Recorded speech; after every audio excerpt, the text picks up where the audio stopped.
Berbicara tentang Padang, secara geografis, Kota Padang merupakan ibu kota Provinsi Sumatera Barat yang terletak di pantai barat Pulau Sumatera. Sejarah Padang. Kapan awalnya sebuah kota seperti Padang, berbagai kawasan yang menjadi titik kumpul berbagai aktivitas kehidupan, yang menjadi kawasan tempat bertemunya berbagai etnis dengan latar budaya, bahasa, dan agamanya. Pada umumnya, banyak ditemukan melalui tulisan para ahli sejak sejarah berkuasanya FOC pada tahun 1602 sampai 1799.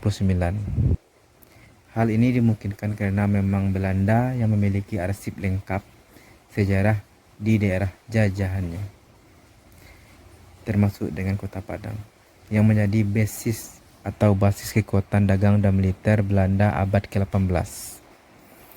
Jika ingin mengetahui sejarah Kota Padang, maka terlebih dulu harus mengenal sejarah Minangkabau, yaitu berkisaran di antara abad 15 pada zaman kerajaan Minangkabau dengan rajanya Adityawarman. Saat itu Padang adalah pemukiman nelayan. Dalam tambo Minangkabau, Padang disebut sebagai daerah rantau. Orang yang pertama kali datang berasal Kubung 8, Solo oleh Luwak Nantigo. Di mana di sini Luwak Nantigo yaitu Agam, Tanah Datar, dan 50 kota. Namun ketika mereka sampai telah ada juga penduduk asli yang tidak beberapa orang yang mereka sebut dengan orang-orang Rupit dan Tirau. Berarti dalam peluasan wilayah kerajaan Minangkabau ini sebelumnya sempat ke Padang telah ada kelompok-kelompok masyarakat tersebut. Namun dalam abad yang sama, kerajaan Aceh juga mulai mengembangkan wilayahnya, terutama untuk perluasan daerah perniagaan.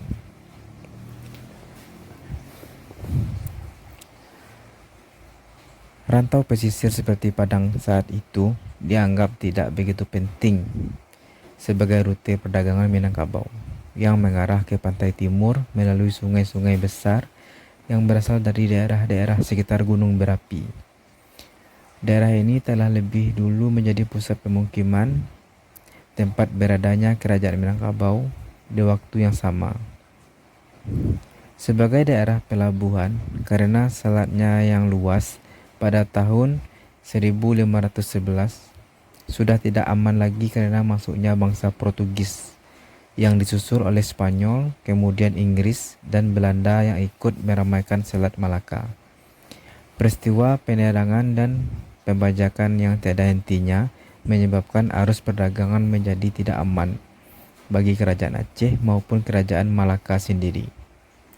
Kawasan pesisir pantai Sumatera Barat kemudian menjadi pilihan terbaik dan teraman karena bangsa asing itu belum mengetahui persis kalau masih adanya daerah di samping Malaka ini.